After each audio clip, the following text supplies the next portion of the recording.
Meditations for every day in the year by Bishop Richard Challoner.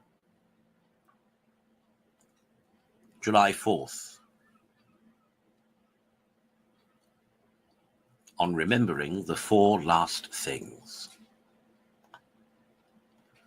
Consider first those words of the wise man, "In all thy works remember thy last end, and thou shalt never sin," and reflect how true it is that the memory of the four last things has a wonderful efficacy to restrain the soul from sin and to take off the heart from the affections to it.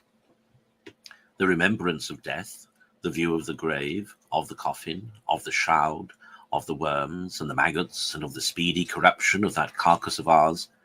the serious and frequent consideration of the necessity of our quickly parting with all that we love in this world, and of our being forsaken and presently forgotten by all, must needs humble our pride and vainglory, abate our fondness for this world and its deluding toys, check our sensual and carnal inclinations, and keep all our passions under. Oh, the lust of the flesh, the lust of the eyes, and the pride of life can never endure the sight of the grave. But then, when we look beyond the grave and meditate on leisure on the strict account we must one day give to an all-wise, all-powerful, and most just judge, who cannot endure iniquity, when we consider that his eye is ever upon all our thoughts, words, and works,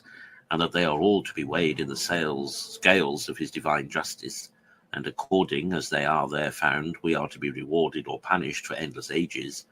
and to be either infinitely happy or infinitely miserable, how is it possible that in the midst of such considerations as these we should dare to sin? Consider, secondly, that the remembrance of the four last things wonderfully serves to correct the errors of worldlings, to open their eyes to truth, and to shut them to vanity. The transitory things of this world, its goods and its evils, as we call them, are apt to make a great impression upon our poor souls, shut up as they are in this earthly prison. We take them for something. We are fond of honor, riches, and pleasures as if they were solid goods, and we are afraid of contempt, poverty, and pain as if they were real evils. But the meditating on our last end undeceives us. It quickly convinces us that all is nothing that passes with time, that nothing is truly great but what is eternal, that those things deserve not the name of goods that contribute nothing to make us either good here or happy hereafter, and that those are no evils which help to bring us to an infinite good.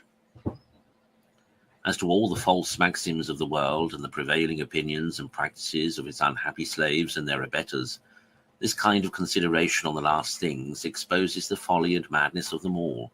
and sets them in such a light as to determine the soul to adhere no longer to such perverse and erroneous notions as will certainly be changed at death, condemned in the last judgment, and if not recalled in time, punished in hell for all eternity.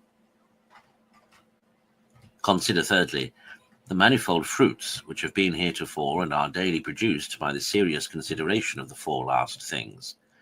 Even the most hardened sinners have often been converted from their wicked ways to a penitential life by the terror of these thundering truths: death, judgment, hell, eternity. The preaching, the reading, and meditating on these truths has sent numbers into deserts or religious houses, there to secure their eternal salvation by a saintly life, and such considerations as these have generally laid the first foundations even of the most eminent sanctity. Oh, what lessons may we not learn among the silent monuments of the dead, who made some noise heretofore in the world, but now are thought of no more? What lectures, what instructions, what exhortations may we not daily receive by attending in spirit to the trials of the great bar, by going down while we are alive into the darksome dungeons below, and viewing at leisure what is doing there, and by ascending up into heaven and contemplating those happy mansions of eternal bliss, prepared for the reward of the momentary labors and sufferings of the servants of God? Oh, let us daily frequent these schools. Conclude, to make it thy practice to think often on these important subjects, which so nearly concern thy everlasting welfare. It will be a sovereign means to prevent an unprovided death,